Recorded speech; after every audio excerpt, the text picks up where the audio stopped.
Three's Company? Is there a question mark in that title? 2 question marks in the title. Weird, huh? As the sun set on the horizon, driving home, Fred was speechless. All he thought to himself was, Jesus Christ, did that just really happen? With his wife in the car driving behind him, head spinning, he thought of what just had occurred.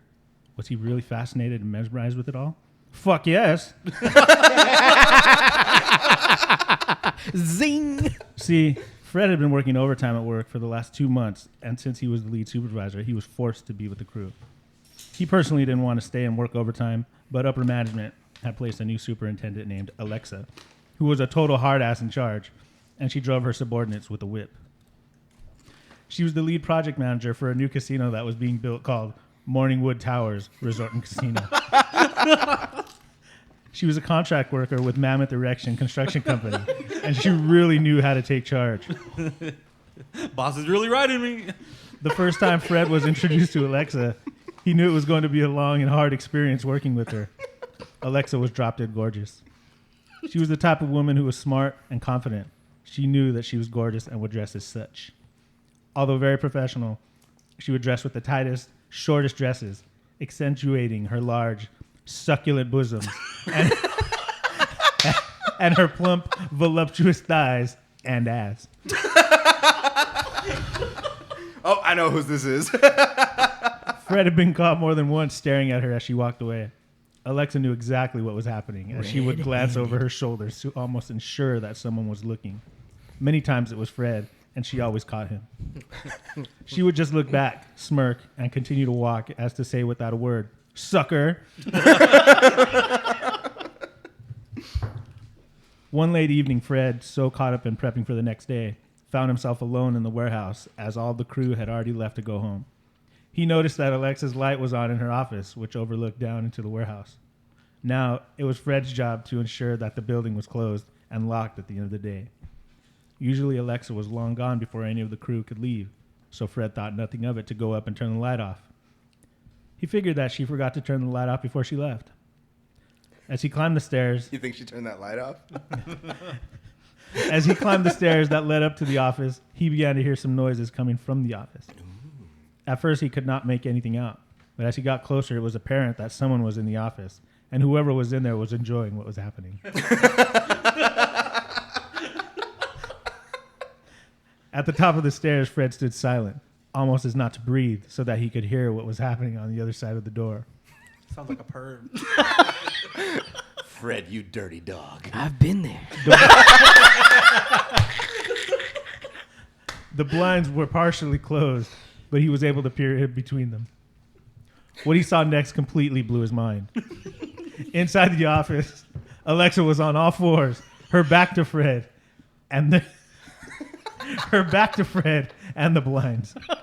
Completely naked, Fred could see Alexa's enormous ass as she was bent over, exposing her dripping flower.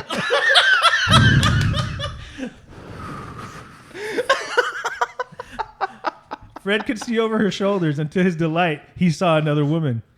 Her back was arched high, legs spread eagle, and both hands on Alexa's head, fingers entangled in her hair. I think I have a boner. Alexa's face was buried deep between this woman's legs. The woman's body made Fred gasp for air. Her skin tone was perfect, and her breasts were so flawless and perky. As he gathered his thoughts, he focused in on... As he gathered his thoughts, he focused in on who this woman really was. As his crotch began to bulge to what he was seeing, he realized who it was. Wilma! Flintstone, you dirty dog. I'm not going to lie. I just now got who this is about. You dirty dog. Dazed and confused, Fred unintentionally bumped his head on the glass at the office. Wilma was in such an erotic moment of bliss, she did not even notice. However, Alexa most certainly did. As she quickly glanced over her shoulder, she gave Fred that all too familiar look. Except this time, she gestured for him to come over with her juice-covered index and middle finger.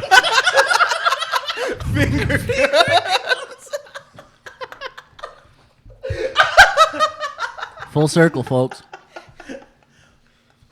Wilma, still in a complete state of ecstasy, had still not realized anything. State of erectasy. By this time, Fred was standing straight at attention with his pants on the ground. Wait. Does Fred wear pants? Alexa gripped his swollen cucumber and shoved it in her box.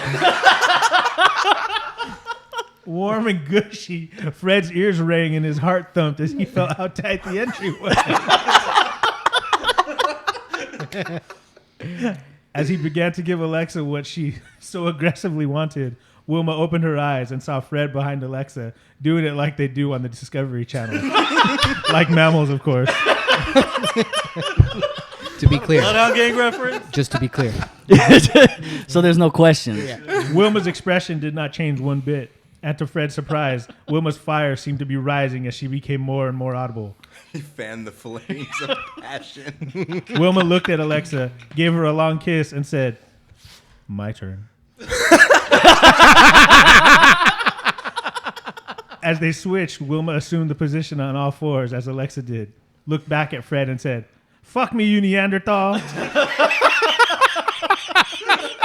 As she dove into Alexa's juicy mouth.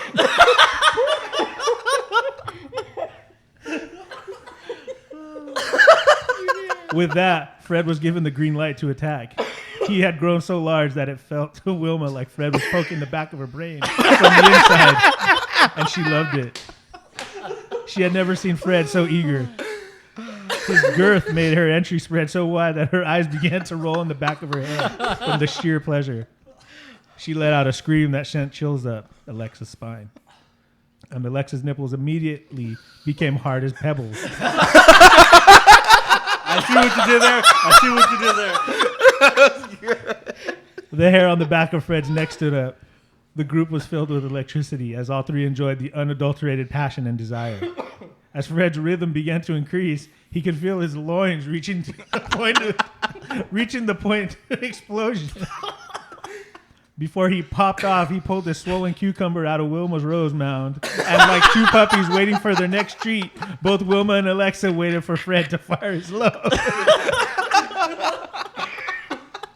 As Fred's gun went off, Wilma went under and examined Fred's marbles with her mouth, making Fred's legs clench tight. Alexa received Fred's shower of love. Shower of love. In the moments after, Oh my god. Fred sat silently in the big office, smoking a cigarette. As one does. Wilma and Alexa cleaning each other off, chatting and giggling like little schoolgirls. He overheard Wilma say to Alexa, "We have to do that again." Fred got dressed, kissed Wilma, and said, "See you at home, honey," and walked out. Before he was too far, Wilma answered, "Right behind you, babe." As the sun set on the horizon, driving home, Fred was speechless. All he thought to himself was, "Jesus Christ, did that just really happen?" With his wife in the car driving behind him, head spinning. He thought of what just had occurred. Was he really fascinated and mesmerized with it all? Fuck yes! The end. Dude.